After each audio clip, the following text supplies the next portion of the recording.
નમસ્કાર એસ્પિરન્ટ્સ મિત્રો, TAT secondary મેન્સની તૈયારી કરતા. આજે આપણે વિભાગ સી ગુજરાતીમાં જોવાનો છે, ધોરણ 10ની પ્રશ્ન બેંકમાંથી. પણ તમને જણાવી દઉં, આ લેક્ચર માત્ર ગુજરાતી ભાષાના વિદ્યાર્થીઓ માટે ન રહેતા દરેક વિદ્યાર્થીઓને ઉપયોગી નીવડશે, કારણ કે ધોરણ 10નું વ્યાકરણ તો બધાને પૂછાશે. બરાબર, તો ચાલો શરૂ કરીએ. વિભાગ સી એટલે કે વ્યાકરણ વિભાગ. ભાષાવાળા મિત્રો, વિભાગ એ અને વિભાગ બી આપણે ઓલરેડી જોઈ ગયા છે. તમે નથી જોયા તો એની લિંક હું નીચે ડિસ્ક્રિપ્શન બોક્સમાં આપું છું, ત્યાંથી તમે મેળવી શકશો. તો ચાલો શરૂ કરીએ વિભાગ સી. સાથે સાથે શરૂ કરતા પહેલા આપણે ચેનલ પર ખબર છે આપણી સિસ્ટમ છે, #એજસર કોમેન્ટ કરીએ છીએ અને વિડીયોને લાઈક કરીએ છીએ. તો ચાલો શરૂ કરીએ. તૃષ્ણા ત્યાગી. હવે અહીંયા તમને હેડિંગ આપી દઉં કે આપણે સાચી જોડણી શોધવાની છે. તો એકચ્યુઅલી જે અંડરલાઈન કરેલી છે તે સાચી જોડણી છે, એટલે હું ડાયરેક્ટ સાચી જોડણી વાંચીશ. ક્ષિતિજ છે, હરીફાઈ, બુભુક્ષુ, પ્રતિબિંબ, આદિવાસી, સિલવંત સાધુને માંથી સિલવંત, કુમળું, ત્યારબાદ આશીર્વાદ. હવે આશીર્વાદની અંદર રેફ છે એ આમ જોવા જાવ તો આ જોડણી આવવી જોઈએ. તેમ છતાં પણ આપણે અહીંયા રેફ કરી અને માનશું એવું આપણે સમજીએ. બરાબર, ચાલો આ જેવું આગળ વધીએ. જિંદગી, ત્યારબાદ કવિયત્રી, ત્યારબાદ કિમિયો. આગળ જોઈએ યુનિફોર્મ, સ્થિતિ, શિબિર, શોષિત, યુધિષ્ઠિર, પ્રામાણિક, કુમકુમ, તરકીબ. ત્યારબાદ છે કીડિયારું, મધુસૂદન, પરિસ્થિતિ, હિંડોળો. આગળ જોઈએ તો શારીરિક, પાંગડું, દિલગીર, દિગ્દિગંત, દારૂણ. એના પછી છે સહાનુભૂતિ, ત્યારબાદ શૂર, ત્યારબાદ ભૂલચૂક, અગેન છે દુષ્કુ અને કુળ દીપક. એના પછી જો આગળ ચર્ચા કરીએ તો પ્રતિષ્ઠિત, ત્યારબાદ સ્વામી ભક્તિ, નિસ્પૃહી, શિરામણ. આગળ છે મૂંઝવણ, નુકસાન, સ્ફૂર્તિ. તમે અહીંયા જોઈ શકો છો. દેન શિખામણ, રઢિયાળી, વિશ્વાસ અને હિમ આચ્છાદિત. તો આ હતી મિત્રો 10મા ધોરણમાંથી અતિ ઉપયોગી જોડણી. હવે આપણે જોઈએ સંધિ, સંધિ વિગ્રહ. આપણે જોઈશું કે સંધિનો જે વિગ્રહ છે અહીંયા આપેલો છે. તો ચાલો શરૂ કરીએ. સાથે સાથે મિત્રો તમને જણાવી દઉં કે આપણી ચેનલ પર તમામ વિષયના, પછી ચાહે ઇંગ્લિશ હોય, ચાહે ગુજરાતી હોય, સામાજિક વિજ્ઞાન હોય, ગણિત હોય, તમામ વિષયોનું પ્રશ્ન બેંકનું સોલ્યુશન ક્યારનું શરૂ થઈ ગયું છે. તો હજુ સુધી તમે નથી જોયું તો પ્લેલિસ્ટમાં આંટો મારી અને એક વખત જોઈ આવજો. તો ચાલો આગળ વધીએ. નિસ પ્લસ લોભી એટલે નિલોંભી, ત્યારબાદ 10 + તી એટલે દ્રષ્ટિ, પરી વત્તા ઈક્ષા એટલે પરીક્ષા, રામ પ્લસ અયન રામાયણ, વી પ્લસ શાદ એટલે વિષાદ, શરત પ્લસ ધા એટલે શ્રદ્ધા, વી પ્લસ અસ્ત વ્યસ્ત, આશીષ પ્લસ વાદ સ ખોડો છે આશીર્વાદ, શત ત ખોડો છે સજ્જન, 1 + અંત એકાંત.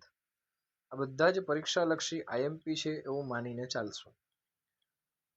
અત્યારે સંધિ વિગ્રહ છે, પછી સંધિ જોડો પણ આવશે. પરી પ્લસ નામ મ ખોડો છે પરિણામ, વી પ્લસ આસન ન ખોડો છે વ્યસન, વી પ્લસ અવસ્થા વ્યવસ્થા, શ્રતમાં ત ખોડો એટલે ધા શ્રદ્ધા, ઉદ પ્લસ આસ, જુઓ અહીંયા ખાસ આઈએમપી કહી શકાય આને, શ અને દ બંને ખોડા છે ઉજાસ, ઉદ પ્લસ કંઠા ઉત્કંઠા, ચાતુર પ્લસ માસ ચાતુર્માસ, પ્રતિ પ્લસ એક પ્રત્યેક, ઉદ પ્લસ મત ઉન્નત, મનસ પ્લસ હર મનોહર આવશે, આ પણ આઈએમપી કહી શકાય. પોષ પ્લસ અન પોષણ અને ક પ્લસ ઇન્તુ એટલે કિંતુ. હવે આપણે સંધિને જોડીએ. સૂર્ય પ્લસ અસ્ત સૂર્યાસ્ત, વાત પ્લસ આવરણ વાતાવરણ, ભાષા પ્લસ અંતર ભાષાંતર, વિદ્યા પ્લસ આલય વિદ્યાલય, હરિ પ્લસ ઈચ્છા હરિ ઈચ્છા, દેવી પ્લસ ઈચ્છા દેવી ઈચ્છા, સિંધુ પ્લસ ઉર્મિ સિંધુર્મી. રસ્વ અને દીર્ઘનું ખાસ ખ્યાલ રાખવો. એકા પ્લસ એક એકૈક, વન પ્લસ ઉત્સવ વનોત્સવ, મહા પ્લસ ઉદધિ મહોદધિ, ગંગા પ્લસ ઉર્મિ ગંગોર્મી, વી પ્લસ ઔહાર વ્યવહાર, નિહિ પ્લસ રસ એટલે કે નીરસ. હવે આગળ વધીએ આપણે આપણા નેક્સ્ટ ટોપિક તરફ, જે છે સંધિ. તો મિત્રો આપણે જોડણી પહેલા જોઈ, ત્યારબાદ આપણે સંધિ જોઈ. હવે સંધિમાં આપણે સંધિ છોડો જોઈ રહ્યા છીએ. તો મિત્રો 10મા ધોરણમાંથી જો કોઈ આઈએમપી હશે તો યાદ રાખજો, આની તો બહાર નહીં જ હોય. બરાબર, ચાલો આગળ વધીએ. એટલે હું કહું છું કે અન્ય વિદ્યાર્થીઓ કે જે ગુજરાતી ભાષાના નથી એમના સુધી પણ આ વિડીયો પહોંચતો કરજો, કારણ કે આ એમના માટે પણ આઈએમપી જ છે. તો ચાલો આગળ વધીએ મિત્રો. નેક્સ્ટ ઉજ્જડ, તો ઉદ પ્લસ જડ. પછી પાવન, તો પા પ્લસ વન. કૃષ્ણ, એ ખાસ યાદ, કૃષ સખોડો અને ન. વ્યથા, વી પ્લસ અથા. વ્યગ્ર, વી પ્લસ અગ્ર. ઉન્નતિ, ઉદ પ્લસ નતિ. ત્યારબાદ છે પૃથ્વી, પૃથુ પ્લસ ઈ. સંસાર, સમ પ્લસ સાર. તથાપી, તથા પ્લસ અપી. નિર્જન, તો નિર પ્લસ જન. અન્વેષણ, અને આને આઈએમપી ગણજો, અનુ પ્લસ એષણ. નયન, ને પ્લસ અન. દુર્લભ, દુસ ખોડો છે, માફ કરજો અહીંયા, અને લભ. આગળ વધીએ. આ તો જોઈને જ ખોટા લાગે છે, બરાબર. ચાલો નેક્સ્ટ ઉપાધિ, ઉપ પ્લસ આધિ. ત્યારબાદ જગદીશ, જગત પ્લસ ઈશ. પ્રશ્નાર્થ, એવી રીતના જગદીશ પછી એક હું તમને બીજું આપું છું, જગન્નાથ. તો જગન્નાથને પણ તમે આઈએમપી ગણજો. કોમેન્ટ સેક્શનમાં જગન્નાથની સંધિ છૂટી પાડીને મોકલજો. પ્રશ્નાર્થ, પ્રશ્ન પ્લસ અર્થ. જીર્ણોદ્ધાર પણ આઈએમપી છે, જીર્ણ પ્લસ ઉદ્ધાર. નિષ્ક્રિય, તો નિષ પ્લસ ક્રિય.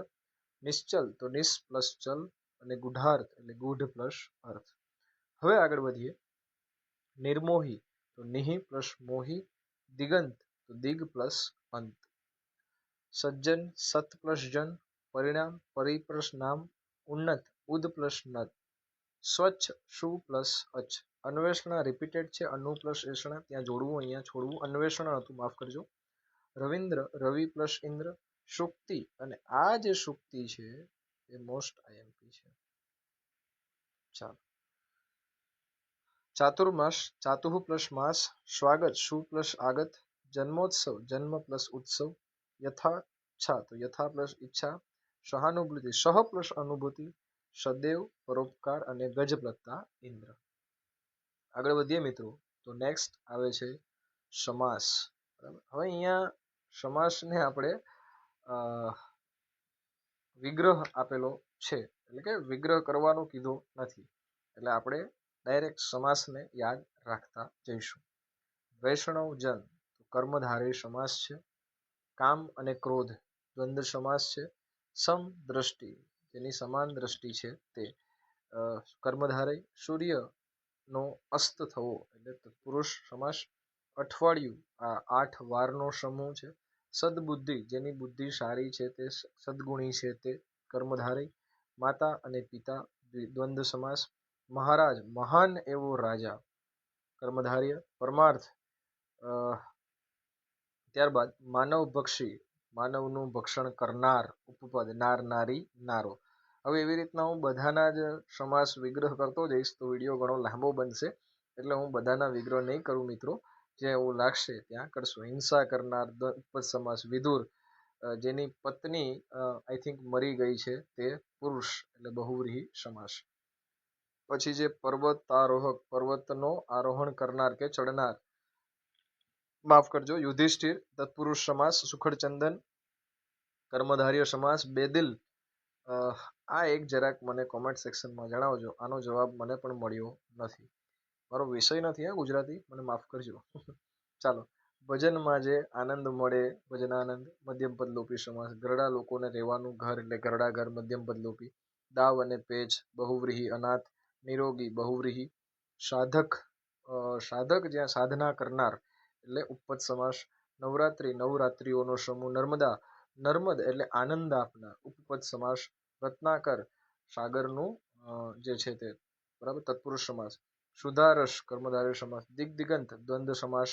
ચાતુર્માસ 4 માસનો સમૂહ. ચા અને પાણી, પત્રના લેખક, બરાબર, તત્પુરુષ સમાસ. હરિવર, હરિ ને હરિનો વર એટલે કે આમ તો કર્મધારય સમાસ જ લઈ શકાય. પછી માછીપાર ઉપપદ સમાસ. ક્યાંક કોઈ મિત્રો મારો વિષય નથી, હું રિપીટેડ કહું છું, ભૂલ થતી હોય તો માફ કરજો. કોમેન્ટ સેક્શનની અંદર ખાલી લખી આપજો કે સર આમાં આ સમાસ આવે છે. બરાબર, ચાલો. અમુક લોકો તો એટલું બધું લખે છે કે આપણને એવું થાય કે આપણે આટલું બધું ફ્રીમાં આપીને ભૂલ કરીએ છીએ.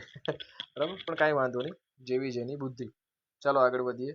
દરિયાકાંઠે તત્પુરુષ સમાસ, અઠવાડિયું દ્વિગુ સમાસ, સૂર્યાસ્ત તત્પુરુષ સમાસ, માનવ પક્ષી તત્પુરુષ સમાસ, વરદાત્રી ઉપપદ સમાસ, પ્રેમ શૌર્ય દ્વંદ્વ સમાસ, સુકુમાર કર્મધારય, આદિવાસી કર્મધારય, કબીરવડ મધ્યમપદ લોપી, મનોહર ઉપપદ, તરુલતા.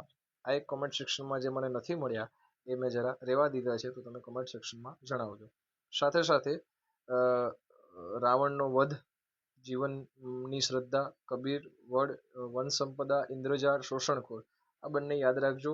ઉપપદ સમાસ, લાટ સાહેબ કર્મધારે અને લગ્ન યાત્રા દ્વિગુ, માફ કરજો, મધ્યમપદ લોપી સમાસ. તપસ્વી છે એના પછી તપસ્યા કરનાર ઉપપદ સમાસ. ધુઆંધાર તો મધ્યમપદ લોપી સમાસ થશે કદાચ. રેવાડ છે એના પછી ઘોડીની જે ધીમી ધીમી ચાલ છે, ઘોડીની ચાલ આમ તો કહી શકાય. પછી વિધવા બહુવ્રીહી સમાસ, કુલદીપક કુળ નો દીપક તત્પુરુષ સમાસ, જન્મો જન્મ જન્મો અને જન્મ તો દ્વંદ્વ સમાસ.